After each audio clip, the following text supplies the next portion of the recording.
Hello, Bashar. And a you good day. Oh, I'm first. So, this is what flow feels like. Following my excitement, and I'm here.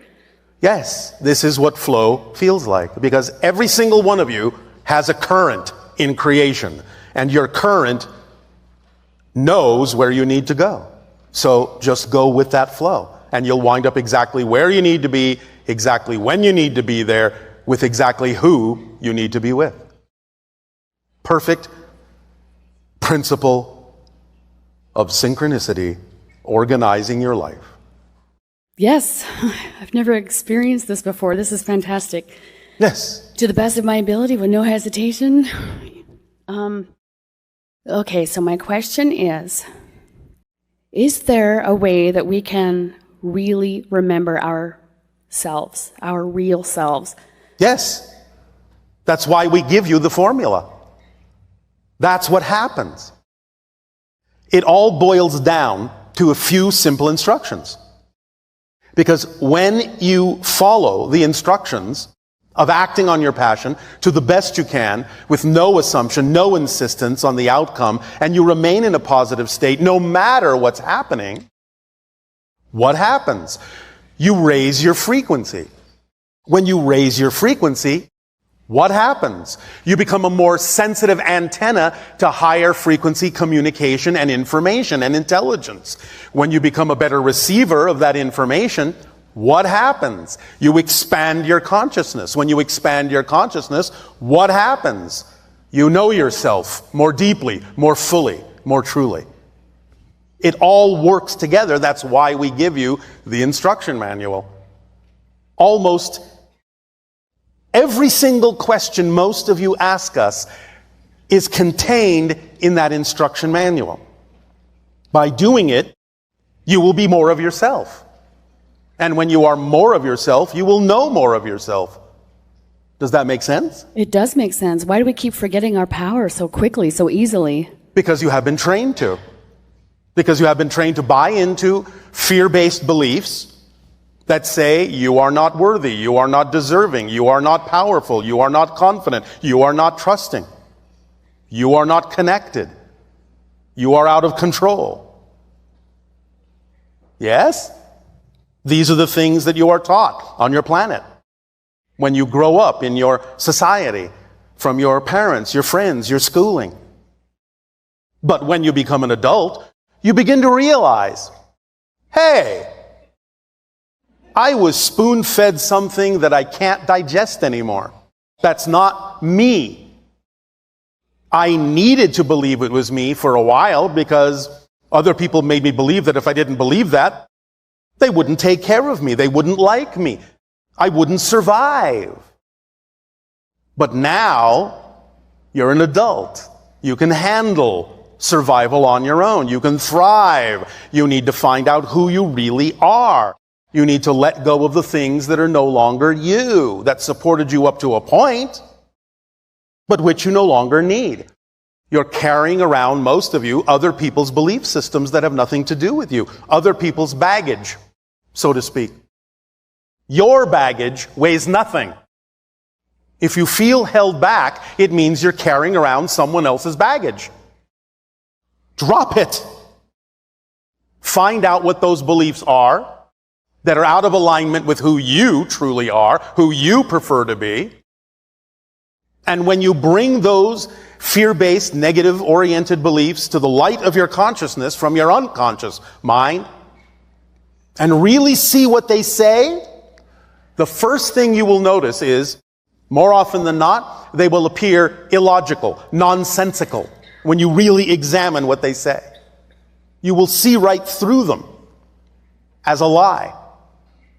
And therefore, as soon as a belief appears to you to be nonsensical, it's gone. That's the end of the process of letting it go, not the beginning.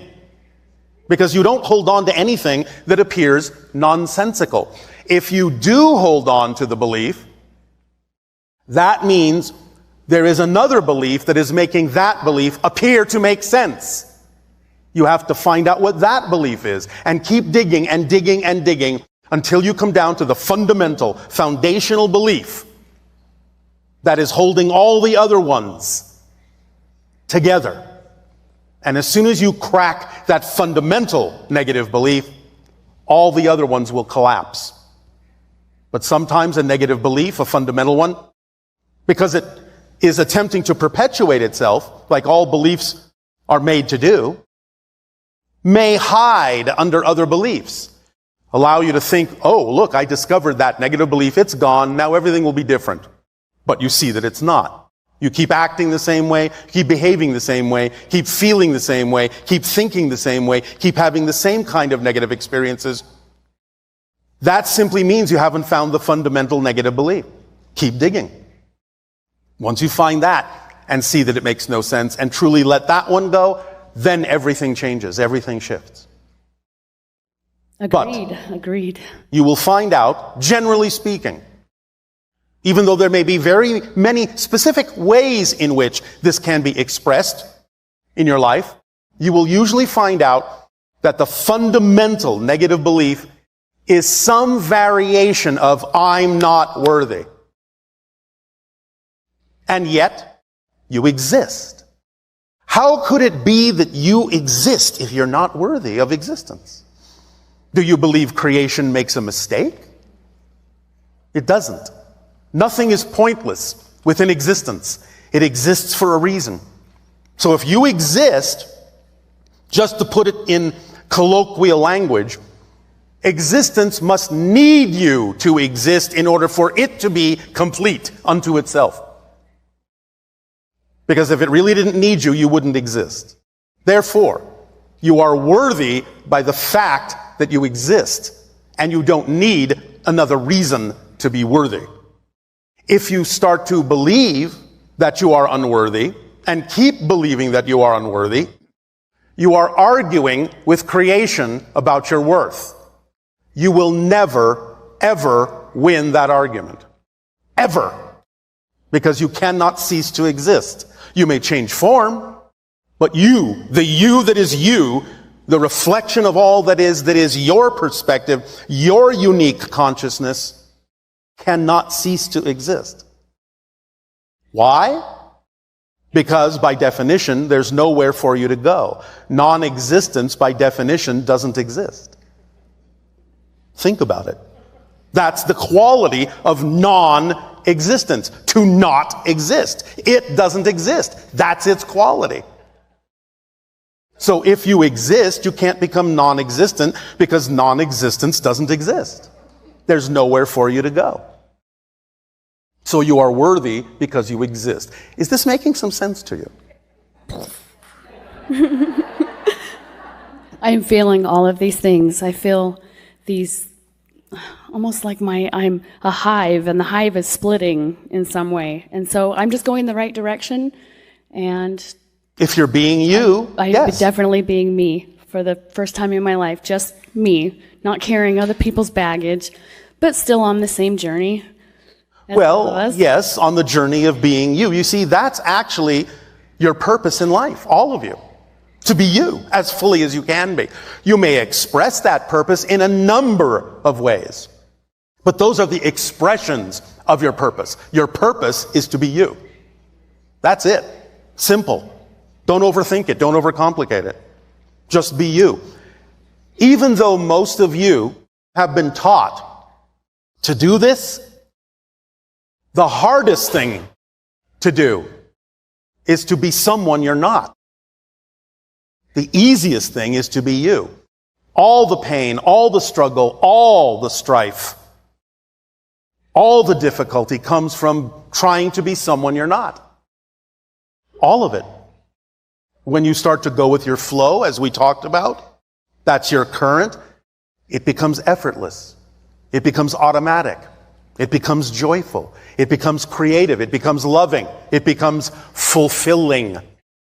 Because all those things are automatically contained in the automatic guidance system that goes with being yourself, that's built in.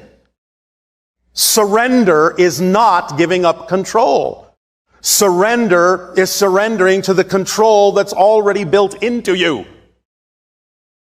Go with the flow. That's all you have to do. Of course, if you're really excited about overcomplicating it, I'm not going to stop you. Because if that's your joy, then that's your joy. If that's your path, then that's your path. But you get to decide. The greatest freedom all of you have is the ability to choose. So choose. Is this helping? Yes. Yes. Thank you very much. You are very welcome. Thank you for being my friend.